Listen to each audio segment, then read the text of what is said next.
Facelifted unit mga bossing, 2009 model pero mukhang 2019 or 2018 na Toyota Land Cruiser mga boss. So sa mga nakaka-interest, naghanap dyan ng business class, full size SUV. Ito available tayo mga bossing. Pearl white ang color ng ating unit, 100% na hindi binaha. Mas mababa ang presyo compare mo sa ganung model, 2019 or 2018 mga boss, no? Yan. V8, VX variant.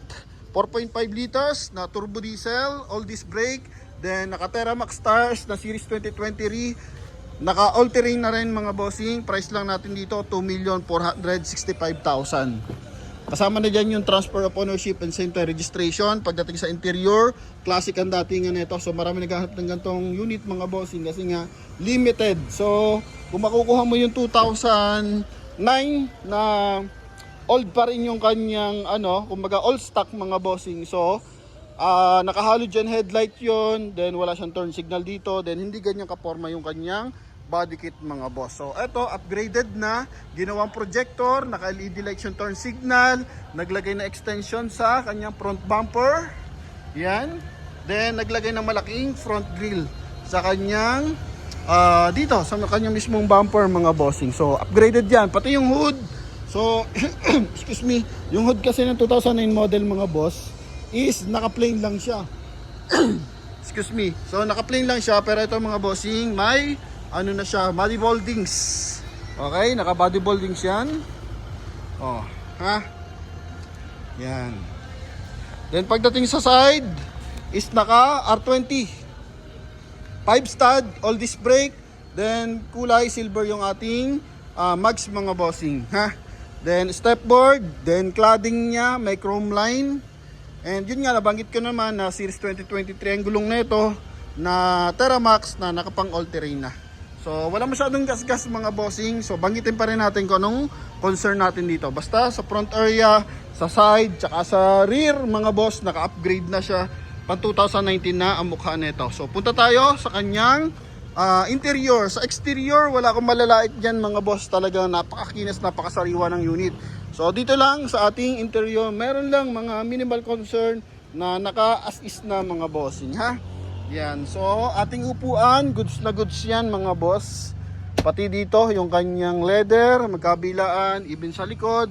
Then yung kanyang classic na wood accent mga bossing sa kanyang door panel, sa kanyang head unit. Okay, pa dito sa kabilang side. So mileage nito mga bossing 129,532. So may service record to sa Toyota. So concern ko lang dito mga bossing ito.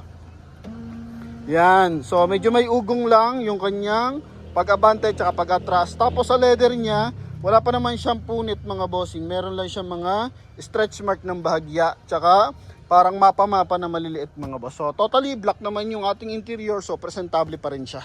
Alright, yan. So ito yung ating transmission. May wood accent din. Napaka-kisig niyan. Push start unit. And same time naka-automatic climate control. Yan ha. Then ito yung ating cruise control mga boss. Nasa ilalim. Yan. Then dashboard natin. Wala namang putok yung ating mga dashboard. Yung ating ceiling. So kulay gray.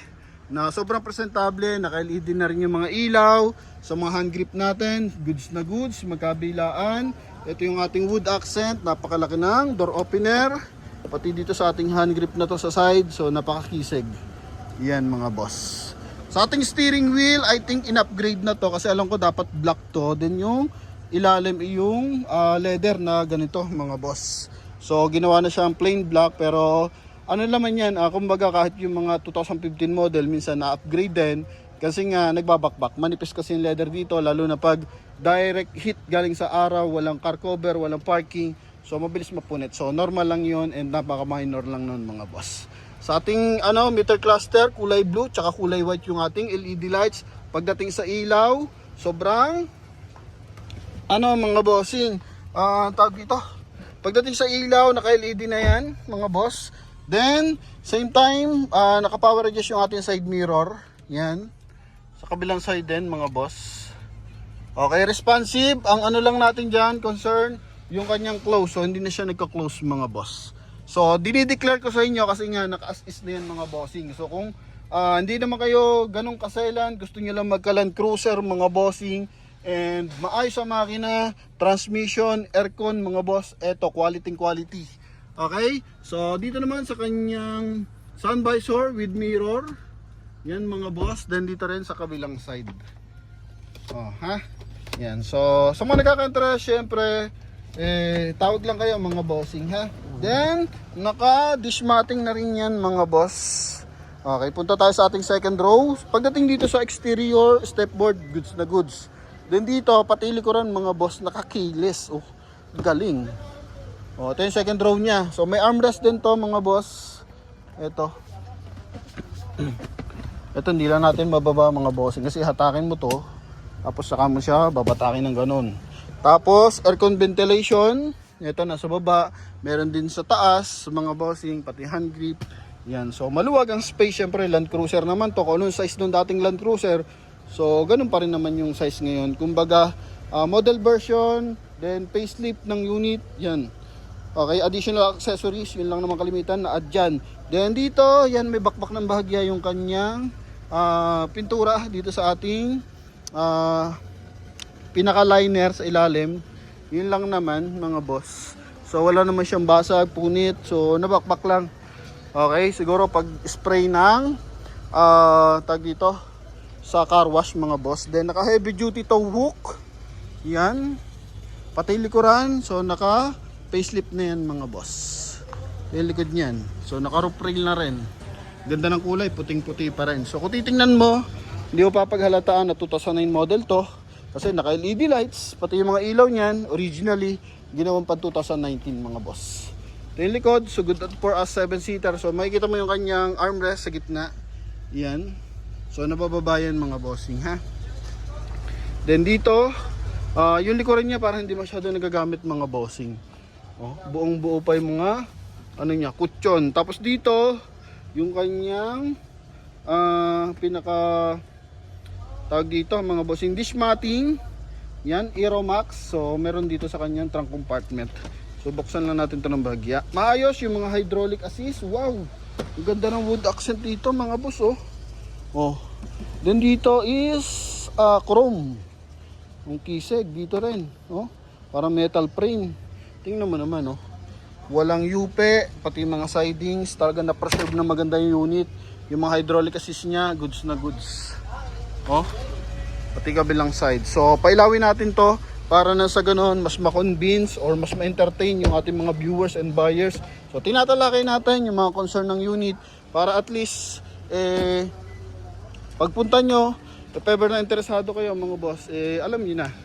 Okay? So, kalamitan naman ganon. Yan. Eto na mga boss. Oh, ha? So, angat lang natin to ng bahagya.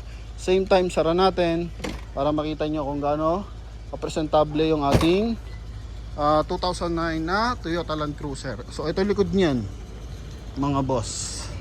Oh. Then, check natin sa kabilang side. Stepboard muna tayo. Goods na goods mga bossing. Wala akong malalait pagdating dito sa exterior niya. Kasi meron mang gas-gas, napaka minor lang mga bossing, yan lang, oh. Oh. Then sa side, lahat yan naka-keyless entry. Yan, dito naka-bullet drop mga bossing, ha. Oh, ito yung kanyang second row sa right side mga bossing. Gara, oh. Wala man lang bakbak sa kanyang wood accent. Kisig. Dito rin. Yan, side mirror, upuan. Then may add pa tayo. Mamaya explain ko. Ito mga boss, oh. Puro minor lang naman mga bossing. Dito rin yung upuan dito sa kabila, oh. Yan. May time nag-i-engage siya, may time na hindi nag-i-engage. Okay, dito rin. Yan, goods na goods naman dito. Yun lang. Pag abante, doon medyo maingay. Dito naka-stack up. Then yung ating side mirror stack up. Then, mababa naman ang presyo mga bossing. I think may nagbebenta pa nito nasa 2.8 mga boss, no? Pero all stock pa yon. Ito naman, preserve unit, naka-facelifted pan 2019 ang datingan. So, mas mababa pa rin mga bossing, no? Okay, so kung gusto niyo makausap about sa unit, so tawag lang kayo mga boss. So, pakita natin yung kanyang engine bay. Kasi mas gusto to ng kalimitan kasi naka-dual ano to, battery. Ito, pakita natin yung kanyang engine bay. Tingnan mo naman kung gaano kakisig yung kanyang engine bay. Ha? eto pala mga boss, naka power tilt din yung ating steering wheel mga boss ha. Oh. Super active pa. Yung ilan lang parts ang hindi naman mga boss. Okay, so ito yung ating engine bay V8 mga boss. Tingnan mo 2000 ano to 9 model. Tingnan mo naman kung gaano ka kislap yan mga bossing ha. Walang tagas yan. Okay, walang katagas-tagas mga boss. Alagang Toyota mga bossing ha. Dalawang baterya. Yung mga latest model, isa na lang yan mga boss. So mas hinahanap ng tao yung ganito. Talagang mas matagal ang lifespan, same time naka-Amaron battery. Mas matagal ang lifespan ng battery pa ganyan. Tsaka malaking makina to, sa kailangan talaga malakas na power ng baterya. Maayos yung mga hydraulic assist, yung hood, siyempre pinaltan yan. Okay, kasi nga meron na siyang moldings. So yun lang mga boss sa mga nakaka-interest para sa ating Toyota Land Cruiser na facelifted. So 2,465,000 kasama na dyan yung transfer of ownership. Okay, so i-ano natin mga boss. Sumabit na eh. Buksan natin. Kailangan nakabagsak siya. Yan. So maayos na maayos pa to mga bossing. Oh. Yan oh. Okay, sa pagsara, ganito lang. Lagyan natin ng power mga boss. Oh, ha? So, front area, pakita natin. Yan mga boss. Pwede kayo magdala ng mekaniko o relatives na marunong mag-check na unit. Wala tayong problema mga boss. Yan ha. Open na open tayo dyan. Kahit sino ng mekaniko, i-book nyo. Wala pong problema. Okay. So, noong nakaraan, ang ating nag-approve sa ating unit is si Mr. Pads. Nakaraan, mechanic go naman. Rider Buds. Tapos, yung iba naman, dinideliver natin. Walang mekaniko. So, ganun talaga. Yung iba naman, dala na lang mekaniko. So, wala tayong problema. Kahit anong gusto nyo, pwede mga bossing, no? Yan. So, yun lang mga boss. Sa mga lahat na nagkaka-interest at sa lahat na sumusuporta sa atin, mga pa-Facebook and YouTube. So, thank you very much mga bossing. So, hoping, makuha itong ating Toyota Land Cruiser. Kung parigalo nyo sa magulang nyo, mga boss, grabe. Yan, sa mga may business mga bossing, baka kaya ng budget nyo mga boss ha. So yun lang mga bossing, thank you very much and bye bye.